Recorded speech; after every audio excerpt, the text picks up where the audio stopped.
World Cup အဖွဲ့ပွဲစဉ်တွေရဲ့အုပ်စုနောက်ဆုံးပွဲအနေနဲ့မနေ့ဖြန်မနက်ကင်း18ရက်နေ့မနက်ကင်း8နာရီခွဲမှာကပ်မယ်ကိုလံဘီယာအသင်းနဲ့ဥဇဘက်ကစ္စတန်အသင်းတို့ရဲ့ပွဲစဉ်လေးကြောင်းပြောချင်ပါတယ်ဒီပွဲမှာဆိုလို့ရှိရင်ပေါက်ကြီးအနေနဲ့ကကိုလံဘီယာအသင်းက1.60ပေးထားတယ်ကိုပေါက်ကြီးအနေနဲ့2.90ပေးထားတယ်ကိုလံဘီယာအသင်းကFIFA World Ranking အနေနဲ့အဆင့်73ရှိပြီးတော့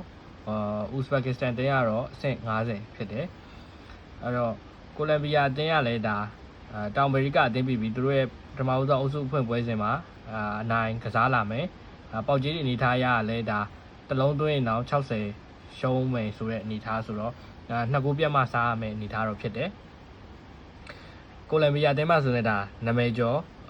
ကွင်းလေဂျိမ်းရိုဒီဂရက်စ်တို့လူဝေးဒီယက်စ်တို့နောက်တိုက်စစ်မှာဆိုရင်လည်း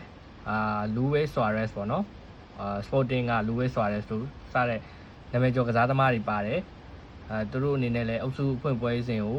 အနိုင်ရလက်နဲ့စပြီးတော့ဖွင့်မှာဖြစ်တယ်ပေါက်ကြီးဒီအနေထားအရတော့ကိုလံဘီယာအသင်းကဒါ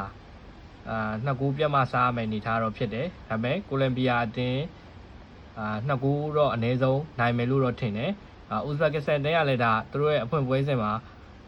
ဂိုးမပြတ်အောင်စူးစမ်းပြီးတော့အသင်းလိုက်စုစီစီကြီးကြီးလေးလေးနဲ့ခံဆော့မယ်ဂိုးတွေတော့အများကြီးမြင်ရဖို့တော့မရှိဘူးကိုလံဘီယာ 1-0 2-0 လို့ပဲခန့်မှန်းပေးချင်ပါတယ်တကယ်ချင်းတို့ရောဘယ်လိုထင်လဲအောက်က comment ထဲမှာဝင်ရောက်ဆွေးနွေးပေးလို့ရပါတယ်ဒီနေ့ရဲ့နောက်ထပ်ပွဲတစ်ပွဲအနေနဲ့ကတော့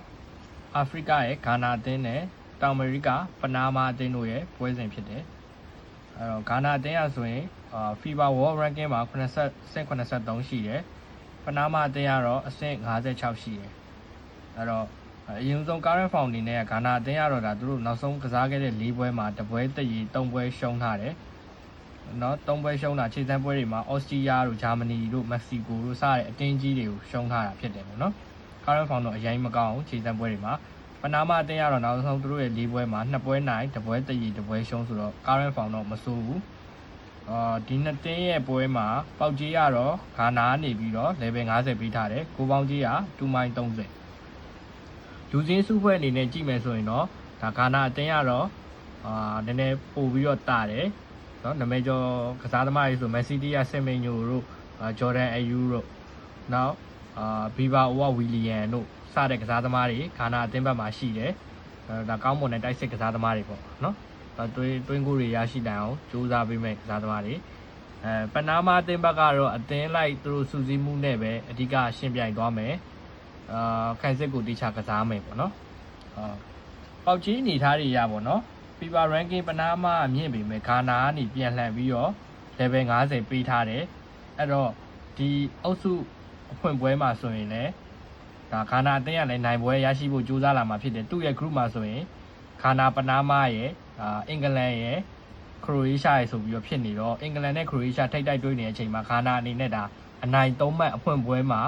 ရရှိလာအောင်စွမ်းဆောင်သွားမယ်လို့ထင်တယ်ပေါက်ကြီးအနေထားလည်း level 50ဆိုတော့ဒါသူတို့နိုင်အောင်ကြိုးစားပြီးတော့ကန်သွားမယ်ဂိုးပေါင်းလဲအောက်လိုက်မယ်ပေါ့နော်အဲ့လိုခံမှန်းမိတယ်ဂါနာနိုင် 1-0 ZZ အဲ့လိုမျိုးscoring လို့ခံမှန်းမိပါတယ် 1-0 ZZ ဂိုးပေါင်းအောက်နဲ့body လေးပါဆိုရင်တော့ဂါနာ body ကိုကြိုက်ပါတယ်